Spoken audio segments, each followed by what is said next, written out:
Well, it's time for another quick update on the Odd Rod and what's going on here at Shaw's Garage.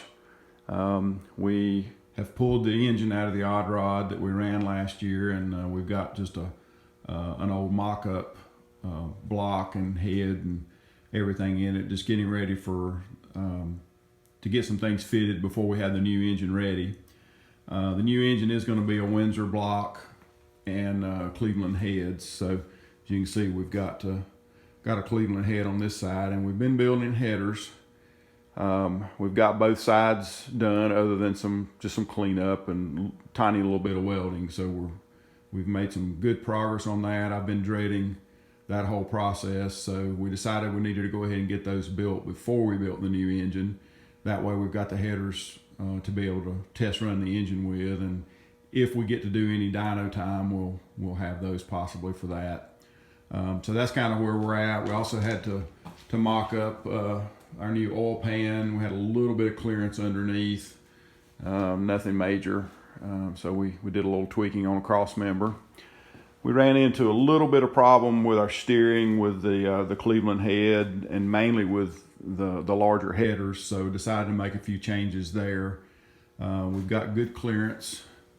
And I've just got the steering shaft and the joints mocked up right now, but we've got good clearance there. Shouldn't be a problem. We also needed to move that steering box a little bit anyway because it was close on our oil filter. So headers worked out okay. I've got them as close to equal length, I think, as I'm capable of doing. Hopefully that'll be good enough. One thing I did want to mention though, if you look at this steering shaft, I decided to make a change since we were having to move a few things anyway, and any kind of racing can be dangerous. In fact, getting in a car and driving to town on Friday afternoon where we live is dangerous, probably more dangerous than drag racing. And the Southeast Gasser Association, it's been what I consider a very safe environment, but I did see a couple of my buddies have some significant wrecks last year. And it got me to thinking a little bit. So I decided I'd put a collapsible steering intermediate shaft in this. This piece we're looking at right here is called the intermediate shaft.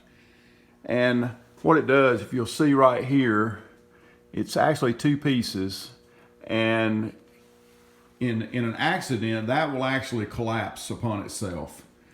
And even though that's only going to be about 2.5 inches that it will collapse, that could go a long way towards not jamming the steering wheel into my chest if I were to hit the wall really hard. And I did see a couple of my buddies last year hit pretty hard, and you know, it's going to push, even with the cage bars and everything. I mean, if it hits just right, it's going to move that steering box and the front suspension back, and something's got to give. So I thought, well, while we're making some changes anyway, let's be a little bit safer.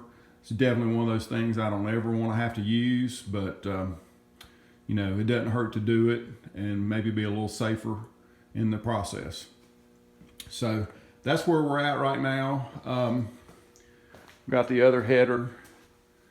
It's laying over here in the floor. I've got that head off at the moment. We did find a pair of original Boss 302 heads this week, which we're real excited about. And that's going to make our new engine build go a little quicker. So hopefully we'll have all that stuff back from the machine shop in just a few days, and we can get started on engine assembly. Race season is quickly approaching. Anyway, I hope you enjoy the update, and we'll try to keep you posted on what's going on with the Odd Rod in the future.